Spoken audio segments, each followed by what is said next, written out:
పెద్దలు షబీర్ అలీ గారు, పెద్దలు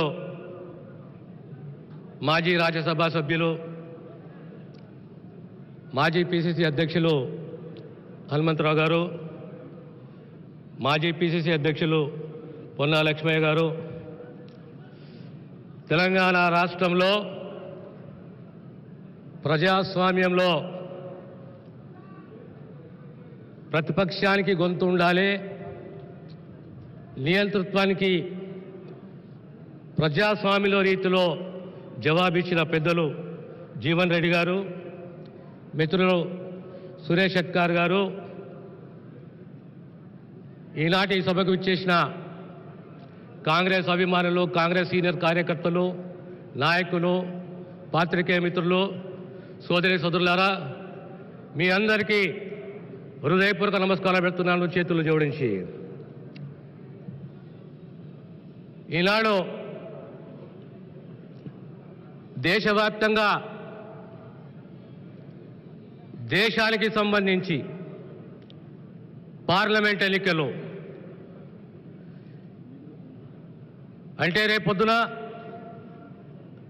దేశం యొక్క దశ దిశ నిర్దేశించే ప్రజాస్వామ్యంలో ఓటు మీకున్నది. ఈ ప్రాంతీయ ఎన్నికలు కావు, శాసనసభ ఎన్నికలు కావు, ఇవి దేశ ఎన్నికల్లో, దేశిక ఎన్నికల్లో రేపు కాంగ్రెస్ పార్టీ, యూపీఏ కూటమి,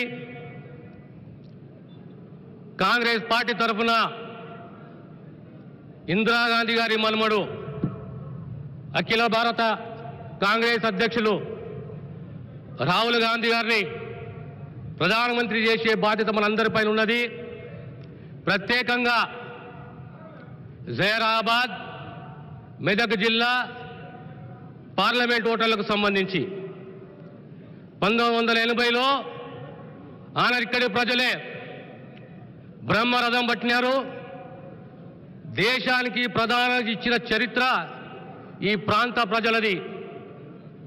మరొక అవకాశం మనకు వచ్చింది. ఇవి రైతు బంధుకు సంబంధించిన ఎన్నికలు కావు, పెన్షన్లకు సంబంధించిన ఎన్నికలు కావు. జాతీయ స్థాయిలో రేపొద్దున కాంగ్రెస్ పార్టీ వాగ్దానం చేసింది. దేశవ్యాప్తంగా రైతులకు సంబంధించి 2 లక్షల రూపాయల వరకు రుణమాఫీ చేస్తామని చెప్పి కాంగ్రెస్ పార్టీ వాగ్దానం చేసింది, ప్రకటన చేసింది. అదే రీతిలో ప్రతి పేద కుటుంబానికి సంబంధించి 6,000 రూపాయలు ప్రతి నెల మీ ఖాతాలో జమ అయ్యే విధంగా కాంగ్రెస్ పార్టీ జాతీయ స్థాయిలో వాగ్దానం చేసింది. ఎప్పుడైనా ప్రజలకు సంబంధించి, దేశ అభివృద్ధికి సంబంధించి, పేదవానికి సంబంధించి అనేక గొప్ప చట్టాలు తీసుకొచ్చిన చరిత్ర కాంగ్రెస్ ప్రభుత్వానిది. పలికే ఆహార పథకమే కానీ, విద్యా హక్కే కానీ, సమాచార హక్కే కానీ, అదేవిధంగా రాబోయే కాలంలో పేదవాని ఆరోగ్య రక్షణకు సంబంధించి ఓ చట్టం తీసుకురావాలనే ఆలోచన కాంగ్రెస్ పార్టీకి ఉన్నది. కనుక మీ అందరితో కోరేది ఒకటే, ఈ పార్లమెంట్ ఎన్నికల్లో కాంగ్రెస్ పార్టీకి కలిసి కట్టుగా కృషి చేసి ఓటేయిద్దాం. రాబోయే తరము దేశ దశ దిశ నిర్దేశే విధంగా రాహుల్ గాంధీ గారిని ప్రధానమంత్రి చేద్దామనే విషయాన్ని సౌర్యంగా